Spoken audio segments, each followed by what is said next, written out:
Halo semua, selamat datang lagi di channel Arloji. Hari ini gue mau bahas toko jam tangan rekomendasi dari gue.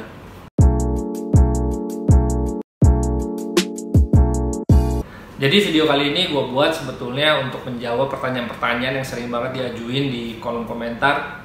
Jadi pertanyaan-pertanyaan itu biasanya, bang kalau mau beli jam tangan rekomendasiin dong di mana, bang toko jam tangan online yang rekomendasi itu di mana gitu.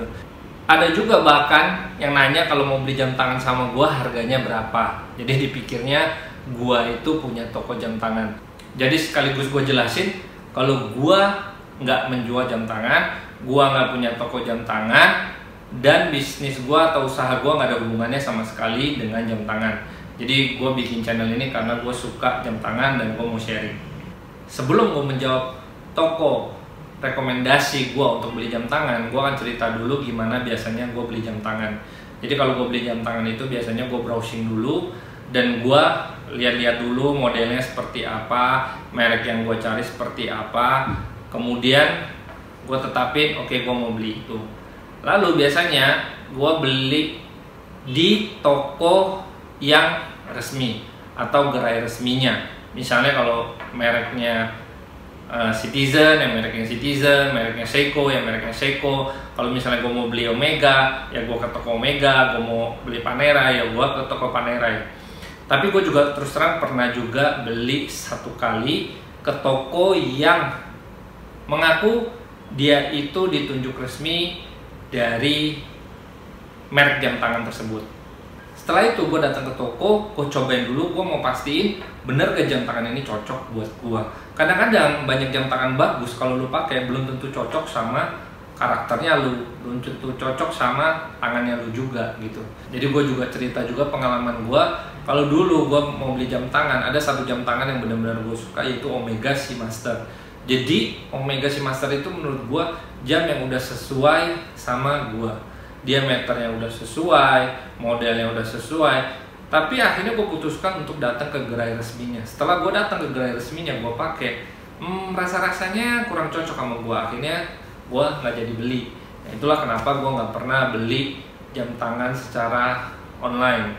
Nah, untuk toko ini juga menarik. Kalau lu beli di gerai resminya atau toko yang memang mereknya merek jam tangan tersebut, itu biasanya harganya akan lebih mahal daripada toko yang memang ditunjuk oleh agennya. Nah, problemnya adalah toko yang ditunjuk sama agennya itu bener-bener asli atau enggak, gue nggak tahu, gue nggak bisa bedain.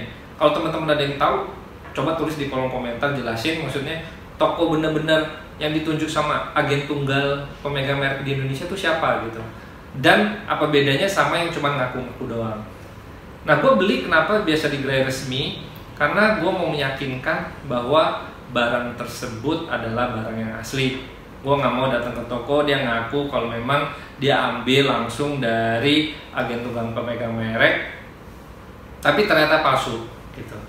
Nah, kemudian yang kedua, itu banyak banget juga yang tanya ke gue toko online rekomendasi gue untuk beli jam tangan. Terus terang gue sama sekali nggak pernah beli jam tangan secara online, karena seperti tadi gue bilang, gue beli jam tangan pasti gue cobain dulu. Kecuali kalau memang temen lu udah punya jam tangan yang lu suka, terus lu cobain, lu suka, nah lu bolehlah beli secara online. Tapi itu pun pastikan bahwa barang tersebut asli. Biasanya yang nanya tentang toko online itu, gue akan jawab bahwa beli aja di toko resminya. Tapi gue baru sadar gitu bahwa yang nanya itu selalu jawab, bang tapi gue di daerah bang. Oh ya benar juga, ternyata memang nggak semua jam tangan itu ada di daerah-daerah. Biasanya kalau di kota-kota besar lo masih gampang lah cari merek-merek yang lo mau. Tapi untuk di daerah itu biasanya mereka mau beli secara online. Tapi gue berusaha untuk cari solusinya. Nah, di video kali ini gue pengen teman-teman yang punya toko baik online maupun offline, silakan tulis. Kalau memang toko lu toko offline, lu tulis toko lu namanya apa, terus alamatnya di mana, di daerah mana, nomor teleponnya berapa. Kalau memang toko lu toko online, lu tulis lu ada di marketplace mana, terus juga kasih link, tapi kayaknya nggak boleh kasih link. What? Tapi gue disclaimer dulu, karena gue nggak tahu begitu banyak toko jam tangan mana yang bagus.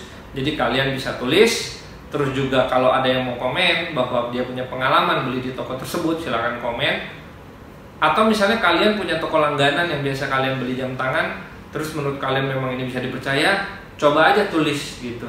Ya hitung-hitung kasih informasi. Nah jangan lupa juga kalau udah ada yang tulis nama tokonya dan kalian pernah beli jam tangan di toko tersebut, kalian bisa kasih testimoni. Apakah toko tersebut harganya bersaing, apakah barangnya asli-asli, apakah pelayanannya bagus, atau misalnya pelayanannya jelek tapi harganya murah, barangnya asli, ya itu bisa jadi pertimbangan juga. Kan percuma kalau misalnya harganya murah, terus pelayanannya bagus, ternyata harganya palsu. Benar nggak? Nah itu aja solusi dari gue sementara ini. Gue nggak tahu video ini akan bertahan berapa lama, karena kalau banyak yang aneh-aneh pasti gue akan turunin juga video ini. Nah bagi yang ngerasa bahwa video ini berguna, kalian bisa share ke teman-teman kalian. Kalau kalian suka silahkan di like, dan untuk ngikutin video-video gue berikutnya silahkan di subscribe. Terima kasih.